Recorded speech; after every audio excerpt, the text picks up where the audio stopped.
I'm not gonna lie. Now being here, I might just become a V. I might just become like, bro. I might just become a VTuber. I feel like I'm way more athletic here. So Ironmouse and Cenat had a collab, and for everyone that thought that there was some drama or beef behind the scenes, you were just proven completely wrong. Kai debuted a VTuber model. I'll be honest, like, I thought that maybe we would see some interaction between Kai and Ironmouse, but I never thought that Kai would actually have his own model. Pretty cool.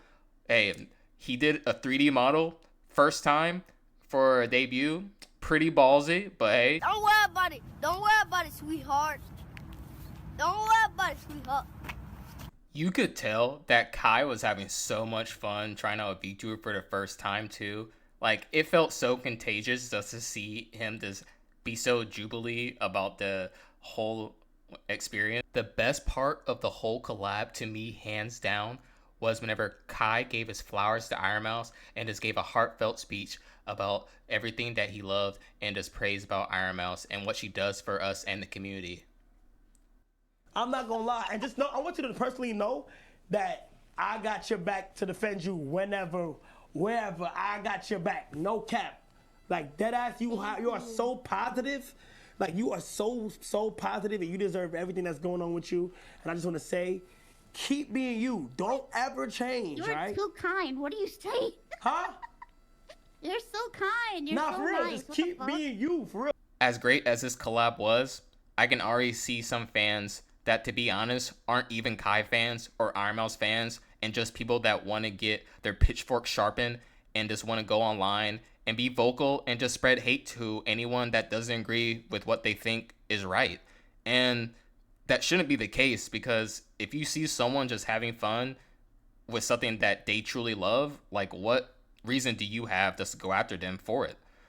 This kind of reminds me of that time that Pokimane, she actually tried out VTubing once too, and she had a good time, but whatever the reason, there was a lot of people that just were very vocal and just did not agree with it whatsoever.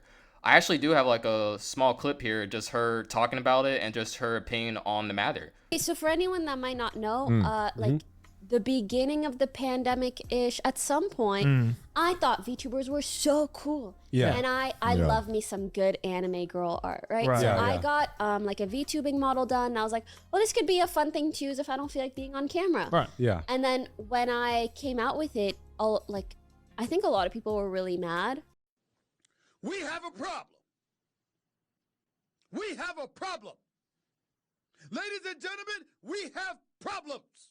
I hope I was a positive force in like VTubers becoming more popular. Yeah. Because I think a lot of my audience is probably very different from the VTubing audience, but Yeah. I helped probably like normalize the idea Yeah. of like using this sort of tech. Right. Obviously VTubers are popping because Yeah. Yeah. great. Yeah. Their content yeah. is so cool. Nice. You can see that Pokimane had a good time trying out VTubing for herself, and Kai was the same exact way. If someone's having fun, especially if they're a content creator and they're trying out new things for their brand, like, who are you to try to gatekeep or just say that it doesn't work or they shouldn't even do it? That's part of the gig. You really have to see and test things out, or maybe just try something new. You never know. Honestly, it just boils down to high school behavior that if you see something and don't vibe with it or believe it shouldn't exist, you just have to attack someone else that agrees differently from you. It really doesn't make sense, but I mean, I say we're all adults, but not all of us really think like it sometimes. To top it all off, there's plenty of different creators across all social media platforms that you can see, from YouTube, Twitch, TikTok, and even Instagram, that have all sorts of different models they want to use from time to time, and they might not even consider themselves to be a VTuber, and that's perfectly fine. If someone wants to use some form of faceless tracking for their content, that's for them to do and be free to choose. I like to talk to my friends sometimes whenever I see an artist doing like a cover or maybe their own original song, and I point out that, hey, have you seen this new VTuber? And they tell me that, hey, that's not a VTuber. You know, they're just trying something out, or they've been using this avatar and this is just how they use their brand for their music. And if you're not used to that sort of thing, well, I hate to point out to you, but you better get used to it, because that's how it's always been, and it will continue to grow and flourish. It's been your boy August Shiro. Hope y'all had a good time. If you did, please give the video a like and subscribe. Make good choices, stay safe, and I see you all around next time.